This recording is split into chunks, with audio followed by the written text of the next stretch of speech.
তো বরাবরের মতো আবারও টেস্ট পেপার সলভ নিয়ে চলে আসলাম। আজকে আমরা আরও একটি বোর্ডে টেস্ট পেপার সলভ করব। প্রশ্নটা আমি এঁকে ফেলেছি, মানে সার্কিটটা আমি তুলে নিয়েছি খাতা মতে আমার, এবং তোমরা সার্কিটটা দেখতে পাচ্ছ।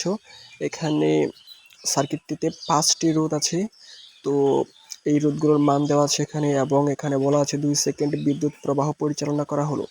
এখন এই 2 সেকেন্ড বিদ্যুৎ প্রবাহ পরিচালনা করলে ওই এই যে আর আছে, আর যে রোধ 20 ওহম, এই রোধের মধ্য দিয়ে কতটুকু মানে তাপ উৎপন্ন হবে সেটা প্রশ্নে বলা ছিল।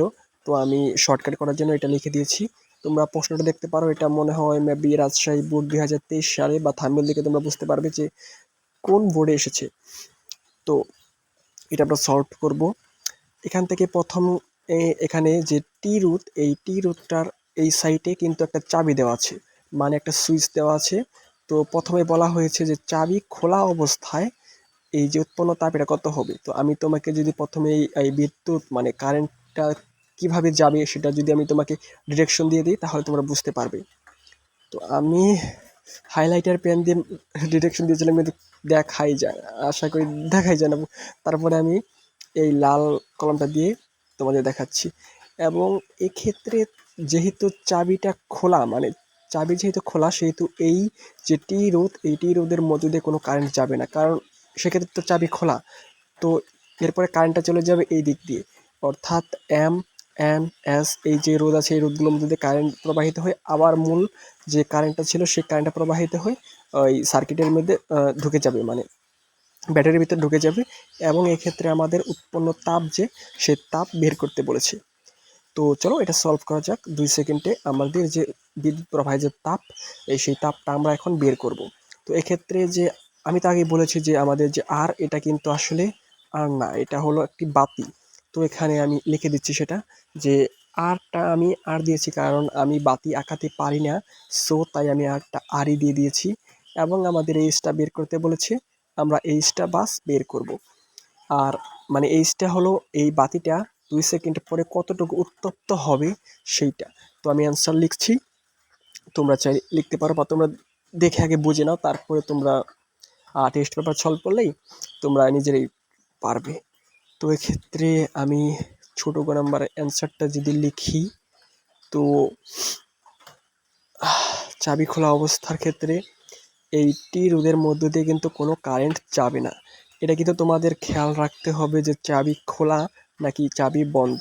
তো চাবি বন্ধ থাকলে কিন্তু এটার মধ্যে দিয়ে কারেন্ট প্রবাহিত হবে, কিন্তু খোলা থাকলে প্রবাহিত হবে না। তো এক্ষেত্রে আমি একটু বাংলা লেখা লিখছি। এস আর যে আর, এই এস ও আর যে এই দুটা রোধ আছে, মানে বাতি এবং এস রোধটা যে আছে সেটা কিন্তু শ্রেণীতে আছে। তোমরা দেখতে পাচ্ছ যে শ্রেণীতে আছে এই রোধটা, এবং এই শ্রেণীতে রোধগুলোকে আমরা শ্রেণী যেভাবে আমরা রোধ নির্ণয় করি তুলরোধ, সেভাবে আমরা যোগ করে দিব। এবং এক্ষেত্রে আমরা 20 যোগ 40 করে 60 পাই। তো তারপরে আবার এই যে এস এবং আর, এই রোধ দুটো কিন্তু আমাদের শেষ, মানে এই রোধ থেকে আমরা 60 রোধ পেলাম। এবং এই যে 60 রোধ, এটা কিন্তু আবার এন যে রোধটা আছে, মানে এখানে এই যে এনটা যে আছে, এই এনের সাথে কিন্তু আবার সমান্তরালে আছে, কারণ দুইটারই ভোল্টেজ, মানে দুইটার যে বিন্দু, সেই বিন্দুটা কিন্তু একই, মানে ভোল্টেজ পার্থক্যের যে বিন্দু সেটা কিন্তু একই, তাই এই দুটো সমান্তরালে আছে। তো এক্ষেত্রে আমরা যদি রোধটা বের করি, তো আরপি সমান্তরালের ক্ষেত্রে আরপি, এবং আমরা যে সূত্রটা জানি R one inverse plus R one inverse plus R two inverse whole inverse, এই সূত্র যা আছে এই সূত্রটা দিয়ে আমরা এটাকে ক্যালকুলেটর দিয়ে সরাসরি সলভ করতে পারি। তো এখান থেকে আমি 60 inverse plus 36 inverse whole inverse দিয়ে এখন আমরা যদি ক্যালকুলেটর করি, তাহলে আমাদের এই অ্যান্সারটা চলে আসবে। তো অ্যান্সারটা এসেছে আমাদের 22.5 ওহম। মানে আমরা যে এইটুকু যে আমরা যে রোধটা পেলাম, এই রোধটুকুর পরিবর্তে আমরা এর তুল্য রোধ হিসেবে লিখতে পারি 22.5 ওহম। তো এখন আবার আমাদের কিন্তু আরেকটা রোধ বাকি আছে, সেটা এম। তো এম এর সাথে আবার আর যে পি, এটা কিন্তু শ্রেণীতে সংযুক্ত আছে। তো এক্ষেত্রে আমরা যদি আবারও তুল্য রোধ হিসাব করি, তাহলে আমাদের তুল্য রোধ আসবে আর সরি RS, এবার তো আর কোনো জরুরত নেই, তাই আমি সরাসরি আর লিখে দিচ্ছি। এবং এই ক্ষেত্রে আমাদের আসবে যেটা, সেটা হলো 22.5 যোগ m এর যে মানটা আছে 18, সেটা যোগ করে এখন আমরা ক্যালকুলেটর করলে পেয়ে যাব সেটা। তো এক্ষেত্রে আমাদের যে মানটা আসছে সেটা আসছে হলো গিয়ে 40.5। তো এই 40.5 এটা কিন্তু আমাদের তুল্য রোধ হিসাব করা কমপ্লিট। এখন আমাদের যে মেইন কথা, আমাদেরকে বলা হয়েছে উৎপন্ন তাপ। তো তাপ বের করার ক্ষেত্রে আমাদের কিন্তু তুল্য রোধ জানলেই হয় না, আমাদের কারেন্ট জানা দরকার। আর সময় তো আমাদের দেওয়াই আছে 2 সেকেন্ড। তো আমরা এখন সেটাই কারেন্ট বের করব। কারেন্ট আই মিন তড়িৎ প্রবাহ বের করব। তো তড়িৎ প্রবাহ I ইকুয়াল আমরা সবাই জানি V/R। যেহেতু এখানে কোনো অভ্যন্তরীণ রোধ নেই, তাই এখানে আমরা E/R প্লাস স্মল r যে সেটা দিব না। তো আমরা V/R দিয়ে, V দেওয়া আছে আমাদের 12 ভোল্ট, এবং আর তো আমরা হিসাব করে পেলাম 40.5। তো এক্ষেত্রে আমরা যদি কারেন্টের মানটা হিসাব করি, তাহলে কারেন্টের মানটা আসবে অ্যাম্পিয়ার এককে, এবং সেটি হলো গিয়ে 0.2996 অ্যাম্পিয়ার। তো এটা কিন্তু আমাদের যে সম্পূর্ণ বর্তনী, মানে সম্পূর্ণ বর্তনীর যে কারেন্ট সেটা কিন্তু পেলাম। মানে এই কারেন্টটা কিন্তু আমাদের যে ওই বাতি, এই বাতির মধ্য দিয়ে প্রবাহিত কারেন্ট না। এই কারেন্টটা হলো গিয়ে আমাদের যে বর্তনীর যে, মানে বর্তনী থেকে যে কারেন্টটা বের হয়েছে এবং বর্তনীতে যে কারেন্টটা প্রবেশ করেছে, সেই কারেন্টটা কিন্তু আমরা পেলাম। তো এক্ষেত্রে আমাদেরকে যে জিনিসটা লিখতে হবে সেটা হলো গিয়ে, আমরা যে কারেন্ট ডিভাইডার রুলসটা পেয়েছি, সেই কারেন্ট ডিভাইডার রুলস দিয়ে আমাদের এখন এই কারেন্টটা বের করতে হবে। তো এক্ষেত্রে আমাদের এই কারেন্টটা যদি I হয়, আইটা কিন্তু N এর মধ্য দিয়ে যাবে I1, এবং R এর মধ্য দিয়ে যাবে I2, এবং S এর মধ্য দিয়েও I2 যাবে, অর্থাৎ S এবং R এর মধ্য দিয়ে কারেন্টটা সমান যাবে। তো এক্ষেত্রে আমি যদি এই দুইটার ওই রোধের রোধকে একটা বানিয়ে ফেলি, তাহলে এক্ষেত্রে কিন্তু আমরা দারুণ একটা ইকুয়েশন পাই। সেই ইকুয়েশনটা হলো কারেন্ট ডিভাইডার, মানে সমান্তরালে থাকলে আমরা কীভাবে কারেন্ট বের করব সেই সূত্রটা কিন্তু এখান থেকে আমরা পেয়ে যাই। তো সেই জন্য আমরা সমান্তরালে করে নিলাম। এখন আমরা কারেন্ট ডিভাইডার খাটিয়ে এখান থেকে ইজিলি কারেন্ট বের করে ফেলতে পারবো, যে বাতির মধ্য দিয়ে কতটুকু পরিমাণে বিদ্যুৎ প্রবাহ হয়েছে।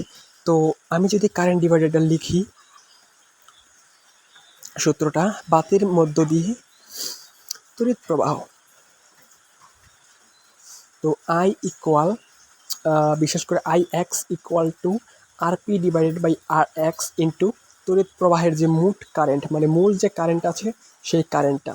তো এক্ষেত্রে RX, কারণ আমরা যে কারেন্টটা বের করব সেইটার মান হবে RX, অর্থাৎ RX এর মান হবে আমাদের, যে আমরা বাতির কারেন্ট বের করব, তো সেইটার আমরা তুলনা দিব। তো এখান থেকে RPর মানটা আমরা হিসাব করে নিয়েছি, সেটা হলো গিয়ে আমাদের RPর মানটা হলো 22.5। তো এক্ষেত্রে আমি যদি তোমাদেরকে দেখাই যে RPর মানটা আমাদের কিন্তু 22.5 ওহম। তো এই যে 22.5 ওহম, তো এই 22.5 ওহম কিন্তু R এবং S এরই RP। তো সরি, R এবং S এর না, RP1 এবং যে আমাদের যে আছে ওই RS1 এবং N, এটার মধ্যকার তুল্য রোধ হলো গিয়ে RP। এবং এক্ষেত্রে আমরা যেহেতু দুইটা রোধকে একত্র করেছি, সেহেতু আমাদের এখানে কিন্তু 60 হবে। মনে রাখতে হবে এখানে কিন্তু শুধু বাতির রোধ দিলে হবে না, তাহলে কিন্তু অ্যান্সারটা হবে না। তারপরে গুণ দিয়ে দিবে, মাল্টিপল করতে হবে আমাদের, যে মোট যে কারেন্ট, মানে কারেন্টটা আছে সেই কারেন্ট দিয়ে আমরা গুণ করে দিলে আমরা আমাদের যে তড়িৎ প্রবাহ সেটা পেয়ে যাব। সেটা আসতেছে আমার 0.11 অ্যাম্পিয়ার। তো এই কারেন্টটা আমরা যে বের করলাম, এখনও কিন্তু আমাদের অ্যান্সারটা কমপ্লিট হয় নাই। এখন আমাদেরকে বের করতে হবে উৎপন্ন তাপ। তো আমাদের সময় দেওয়া আছে এবং বাতির রোধ দেওয়া আছে, কারেন্ট আমরা বের করে নিয়েছি, তাহলে আমাদের আর ঠেকায় কে? এখন আমরা সরাসরি বের করে ফেলবো উৎপন্ন তাপ H equal RI² into T। তো এক্ষেত্রে আমাদের R এর মানটা 20, I এর মানটা আছে, এবং T এর মানটা তো 2 সেকেন্ড। তো আমার এখানে একটু ভুল হয়েছে, আমি এখানে প্লাস চিহ্ন দিয়ে দিয়েছি। তোমরা আবার, মানে ছোটোখাটো বললাম, এমনিতে আমি মানে গাধা ছাত্র, তো এর মধ্যে আবার এই গাদা গাদা গাদা গাদা টাইপের এরকম করে ফেলছি না। তো সেক্ষেত্রে তোমরা এরকম ভুল ত্রুটি আশা করি ক্ষমা করে দিবে। তো এক্ষেত্রে আমাদের এরকম করার পরে মাল্টিপল করার পরে আমাদের আসছে 0.4928 জুল। তো আমাদের কিন্তু একটা অ্যান্সার বের করা কমপ্লিট। এটি এই পর্যন্ত করতে পারলে তোমরা কিন্তু 3 পেয়ে যাবে। আর মজার ব্যাপার হলো, তোমরা যদি বর্গ নাম্বার অ্যান্সারটা দেখো তাহলে তোমরা মানে বুঝতে পারবে যে 3 পাওয়া সহজ নাকি 4 পাওয়া সহজ। অর্থাৎ আমাদের যে বর্গ নাম্বার অ্যান্সারটা সেটা হলো গিয়ে যখন এই চাবিটা অন থাকবে, অর্থাৎ চাবিটা যখন বদ্ধ থাকবে তখন এই টি এর মান কত হলে আমাদের এই ব্রিজটি সাম্যাবস্থায় থাকবে। অর্থাৎ প্রশ্নটা তো সহজভাবে বলেছে না, প্রশ্নটা বলেছে টি ডিভাইডেড বাই মানে টি এর মান কত হলে আমাদের যে আর রোধ আছে মানে বাতি আছে বাতিটি জ্বলবে না। তো এক্ষেত্রে আমরা ওই সাম্যাবস্থার ক্ষেত্রে আমরা হুইটস্টোন নীতিটি প্রযোজ্য করব, মানে এই হুইটস্টোন নীতি যে আছে সেটিকে খাটিয়ে আমরা অঙ্কটি করব। তো তোমাদের একটু বেসিক মানে এগুলো তোমাদের বুঝতে হবে যে তোমাদের কি বলতেছে, মানে প্রশ্নে কি বলেছে। তো প্রশ্ন কিন্তু একদমই সোজা, তাহলে তোমাদের হুইটস্টোন যে নীতি সেটা দিয়ে তোমাদের টি এর মানটা বের করতে হবে। অর্থাৎ তোমরা যদি এই টি এর মানটা বের করে দাও তাহলে তোমাদের 4 নাম্বার এবং 4 নাম্বার পেয়ে যাবে।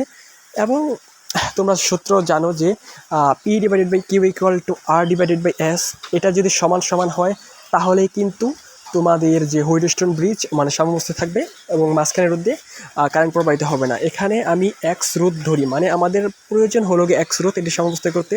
তো এক্স অর্থাৎ পি এর মান এক্স, তো পি মানে X divided by S equal to আমাদের হবে এম ডিভাইডেড বাই এন। তো এক্ষেত্রে আমাদের এক্সের মানটা হবে এক্স ইকুয়াল টু আমাদের যেটি হবে সেটি হলো এক্স ইকুয়াল টু হবে তো এক্ষেত্রে আমি যেটা দেখতে পাচ্ছি যে আমাদের এস এম এন এগুলো সবগুলোর মান দেওয়া আছে, তাহলে আমার এক্সের মান বের করতে ঠেকায় কে। এখন আমরা এক্স ইকুয়ালটা লিখতে পাচ্ছি S M divided by N. তো এখন আমরা মানগুলো যদি বসিয়ে দিই, বসিয়ে দেওয়ার পরে আমরা যদি এটা ক্যালকুলেটর করে দিই তাহলে কিন্তু আমাদের এক্সের মানটা চলে আসবে। অর্থাৎ এই রোধটা যদি এত হয় তাহলেই কিন্তু আমরা এই দেখতে পারবো যে এই বাতির মধ্য দিয়ে কোনো প্রকার তড়িৎ মানে কারেন্ট প্রবাহিত হবে না। অর্থাৎ 20 ওহম রোধ হলে এটি ব্রিজটির সাম্যাবস্থায় থাকবে। আর মানে আমি যে ছোট করে লিখলাম তোমরা একটু মেকআপ করে লিখো, কারণ ছোটো গো নাম্বার তো ছোটো গো নাম্বারের অ্যান্সারটা একটু এত ছোট দিলে পরে 4 দিতে কিন্তু অনেকটাই মানে স্যাররা মানে কিপটামি করবে। কারণ অ্যান্সার তোমার নাম্বার হলো 4 আর তোমার অ্যান্সার হলো গিয়ে 4 লাইন, মানে কেমন দেখায় না। তোমরা একটু সাজিয়ে লিখবে।